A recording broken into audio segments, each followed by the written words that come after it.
Hi friends, ఎలా ఉన్నారు? అందరూ బాగున్నారా? నేనైతే బాగున్నాను ఫ్రెండ్స్. మీరు కూడా బాగున్నారనే అనుకుంటున్నాను. ఆంధ్రా స్టైల్ గోంగూర చికెన్తో బగారా రైస్ ఎలా చేయాలో చూసేద్దాం రండి. ముందుగా ఒక ప్లేట్ తీసుకొని మనం ముందుగా కడిగేసుకున్న హాఫ్ కేజీ చికెన్ని వేసుకోవాలి. వేసుకున్నాక అందులోనే కొద్దిగా కారం, కొద్దిగా పసుపు, కొద్దిగా సాల్ట్ వేసుకోవాలి. వేసుకొని అందులోనే కొద్దిగా గరం మసాలా, అల్లం వెల్లుల్లి పేస్ట్ వేసుకోవాలి. వేసుకున్నాక అందులోనే 4 పెద్ద టమాటాలు చిన్న చిన్న ముక్కలుగా చేసుకొని వేసుకోవాలి. వేసుకున్నాక అందులోనే ఒక పెద్ద ఉల్లిగడ్డ చిన్న చిన్న ముక్కలుగా చేసుకొని వేసుకోవాలి. వేసుకున్నాక మసాలా మొత్తం ముక్కలకి బాగా పట్టినట్టు కలుపుకోవాలి. కలుపుకొని 10-15 నిమిషాలు మ్యాగ్నేట్ చేసుకోవాలి. చేసుకొని పక్కన పెట్టేసుకోవాలి. మనం గోంగూర చికెన్కి టమాటా, పచ్చిమిర్చి ఎక్కువే పడతాయి ఫ్రెండ్స్. కాబట్టి టమాటాలు, పచ్చిమిర్చి ఎక్కువే వేసుకోవాలి. స్టవ్ ఆన్ చేసి ప్యాన్ పెట్టి ఆయిల్ వేసి అందులో పచ్చిమిర్చి వేసి ఒకసారి కలుపుకొని మూత పెట్టేసుకోవాలి. 10 నిమిషాలు అయ్యాక మూత తీసేసి పచ్చిమిర్చి బాగా మగ్గిన తర్వాత అందులోనే ఒక చిన్న గోంగూర కట్ట వేసుకోవాలి. వేసుకొని ఒకసారి కలుపుకొని మూత పెట్టేసి 10-15 నిమిషాలు అయ్యాక మూత తీసేసి బాగా కలుపుకోవాలి. కలుపుకొని మళ్ళీ ఒకసారి మూత పెట్టేసి 10 నిమిషాలు అయ్యాక మూత తీసేసి బాగా ఈ విధంగా మగ్గిన తర్వాత స్టవ్ ఆఫ్ చేసి ఒక మిక్సీ జార్ తీసుకొని మనం ముందుగా మగ్గించుకున్న గోంగూరని వేసి గ్రైండ్ చేసుకొని పక్కన పెట్టేసుకోవాలి. స్టవ్ ఆన్ చేసి ప్యాన్ పెట్టి అందులో కొద్దిగా ఆయిల్ వేసి సన్నగా కట్ చేసుకున్న ఉల్లిగడ్డలను వేసి లైట్ గోల్డెన్ కలర్ వచ్చేంత వరకు బాగా ఫ్రై చేసుకోవాలి.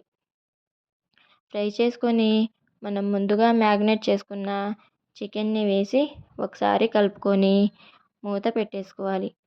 మూత పెట్టేసుకొని 10-15 నిమిషాలు అయ్యాక మూత తీసేసి మళ్ళీ ఒకసారి కలుపుకొని అందులో ఉన్న వాటర్ మొత్తం ఇంకిపోయిన తర్వాత మనం ముందుగా గ్రైండ్ చేసుకున్న గోంగూర పేస్ట్ని వేసుకోవాలి. వేసుకొని ముక్కలకి బాగా గోంగూర పట్టినట్టు మొత్తం కలుపుకోవాలి. కలుపుకున్నాక అందులోనే ఒక గ్లాసు నీళ్లు వేసి మళ్ళీ ఒకసారి కలుపుకొని మూత పెట్టేసి 10-15 నిమిషాలు అయ్యాక మూత తీసేసి మళ్ళీ ఒకసారి కలుపుకోవాలి.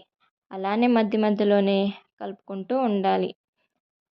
అందులో ఉన్న వాటర్ మొత్తం ఇంకిపోయిన తర్వాత కొంచెం కొంచెం ఇంకిపోతూ ఉంటాయి. అలానే మధ్య మధ్యలో కలుపుకొని మూత పెట్టేసుకుంటూ కలుపుకుంటూ ఉండాలి. అందులో ఉన్న వాటర్ మొత్తం ఇంకిపోయిన తర్వాత పైకి ఆయిల్ పైకి వస్తుంది. వస్తే మనకు చికెన్ కర్రీ రెడీ అయినట్లే. అంతే, గోంగూర చికెన్ రెడీ. కొత్తిమీర వేసుకోవాలి. ఇప్పుడు బగారా రైస్ ఎలా చేయాలో చూసేద్దాం రండి.